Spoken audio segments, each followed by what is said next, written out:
ne si komunitet egjiptian jemi të gatshëm me ofru një kandidat konsensual. Zonja kryetare, unë po e shfrytëzoj minutazhin e grupit parlamentar, ndërsa diskutimi im është diskutim është qëndrim personale, sigurisht që pjesa më e madhe e grupit besoj që pajtohen sepse po flas për 3 çështje të cilat janë pothuajse të përbashkëta. Unë këtu do ta ngres një çështje e cila vije drejt për drejt si shqetësim nga qytetarët tonë, pra nga komuniteti që ne e përfaqësojmë, komuniteti egjiptian këtë rast në problemet cilat po flasim bajnë pjesë edhe komuniteti Ashkali dhe ai Rom. Po duam me ngrit një shqetësim i cili flet për një projekt i cili është jashtëzakonisht jetik dhe shumë i rëndësishëm për jetë normale.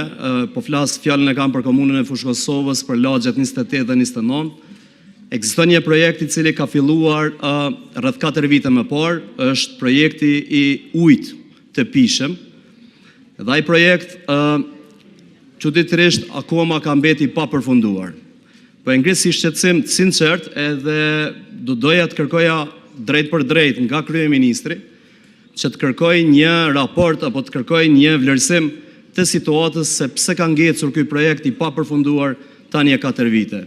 Për rikujtimin tuaj, çdo herë në kohë fushate keni mujt me pa të ndezur ndonjë kru ku ka rrjedh pak ujë, por pas asaj situate akoma banorët e Fushë Kosovës kanë mbet pa ujë.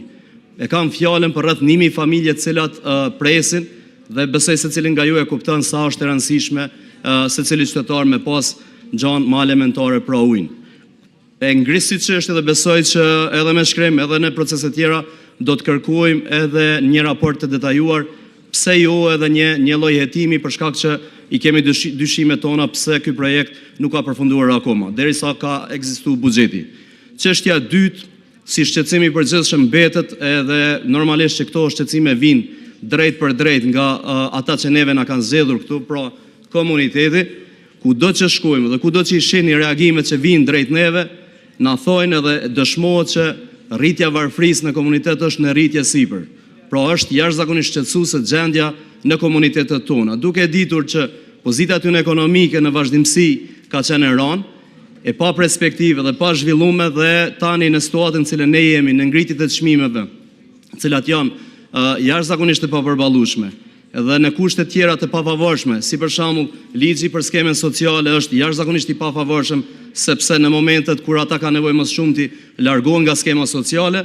aty ju vështirësohet situata dhe ju them me përgjegjësi të plot, një pjesë e madhe e trinjve dhe trejave të komunitetit egjiptian janë duke lëshu Kosovën. Dhe kjo nuk na bën me uni mirë, nuk na bën që ne të ndihemi komod në situatën në cilën ne jemi. Për këto që po i flas janë të dukshme kudo që ju e shehni edhe dini, dhe normalisht përgjegjësia bara përgjegjësisë na bie gjithë neve, përfshirë prej qeverisë e neve këtu si deputet dhe gjithëve që kjo gjendje përfundimisht duhet të ndryshojë dhe ne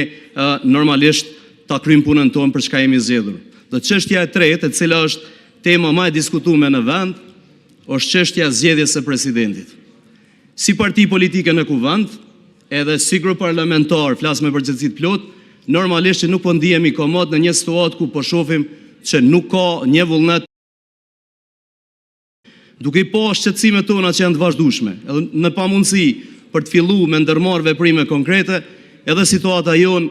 normalisht është e paqëndrueshme. Dhe paraqesim shqetësimin tonë se si ka mundësi në një vend kaq të vogël siç është Kosova, me disa parti të cilat kanë marrë votë nga qytetarët dhe nuk arrim dot me bën një zgjidhje e cila është elementare, pra një konsenzus, një person të vetëm konsensual i cili do ta drejtonte shtetin me pozitën e presidentit. Edhe unë nga këtu bajthirje e di që mund mendoni që po e them me ironi, por nuk po e them me ironi. Edhe ne, nëse